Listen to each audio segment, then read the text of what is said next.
আসসালামু আলাইকুম বন্ধুরা, আজকের ভিডিওতে আমরা আলোচনা করব অরবিডেক্স জি এ ড্রপ নিয়ে। এই ড্রপটি কী কাজে ব্যবহার করা হয়, কিভাবে ব্যবহার করতে হয়, পার্শ্ব প্রতিক্রিয়া কী, আর গর্ভাবস্থায় এবং স্তন্যদানকালে ব্যবহার করা যাবে কিনা সব কিছু সহজ ভাষায় জানাবো আজকের এই ভিডিওতে। তাই ভিডিওটি না টেনে সম্পূর্ণ ভিডিওটি আমাদের সাথেই থাকুন। অরবিডেক্স জি হলো একটি কম্বিনেশন আই ড্রপ। এতে রয়েছে দুইটি উপাদান, একটি হলো ডেক্সামেথাসোন যা চোখের প্রদাহ কমায় এবং গ্যাটিফ্লোক্সাসিন যা ব্যাকটেরিয়া ধ্বংস করে, অর্থাৎ এটি একই সাথে ইনফ্লামেশন এবং ইনফেকশন দুটোই কমায়। অরবিডেক্স জি এই ড্রপটি উৎপাদন করেছে পপুলার ফার্মাসিউটিক্যাল লিমিটেড এবং প্রতিটা ড্রপের দাম হচ্ছে 120 টাকা করে।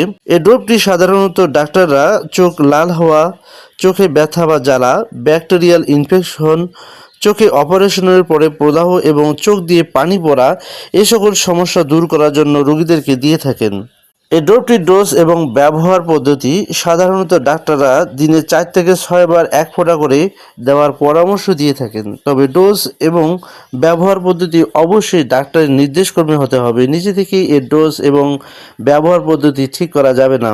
ব্যবহার করার আগে হাত ভালো করে ধুয়ে নিতে হবে, মাথা একটু পিছনে নিন এবং নিচের চোখের পাতা টেনে 1 ফোঁটা দিন। ড্রপ দেওয়ার পর 1 মিনিট চোখ বন্ধ রাখুন। ড্রপ দেওয়ার সময় যে বিষয়টি খেয়াল রাখতে হবে সেটি হচ্ছে বোতলের মুখ চোখে লাগানো যাবে না, অন্যের সাথে এই ড্রপটি শেয়ার করা যাবে না। অরবিডেক্স জি এই ড্রপটির কোনো পার্শ্ব প্রতিক্রিয়া আছে কিনা? কিছু ক্ষেত্রে সামান্য চোখে জ্বালা বা চুলকানি, চোখ লাল হওয়া, ঝাপসা দেখা এ ধরনের সামান্য পার্শ্ব প্রতিক্রিয়া দেখা দিতে পারে। গর্ভাবস্থায় এবং স্তন্যদানকালে ব্যবহার। গর্ভাবস্থায় ব্যবহার শুধুমাত্র ডাক্তারের পরামর্শে ব্যবহার করা উচিত এবং স্তন্যদানকালে সাধারণত কম পরিমাণ শরীরে যায়, তবুও ডাক্তারের পরামর্শ নিতে হবে।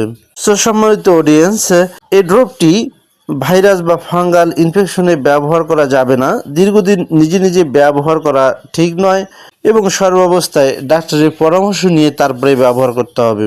বন্ধুরা, এই ছিল অরবিডেক্স জি এর ড্রপ সম্পর্কে বিস্তারিত তথ্য। ভিডিওটি ভালো লাগলে লাইক, শেয়ার এবং সাবস্ক্রাইব করতে ভুলবেন না।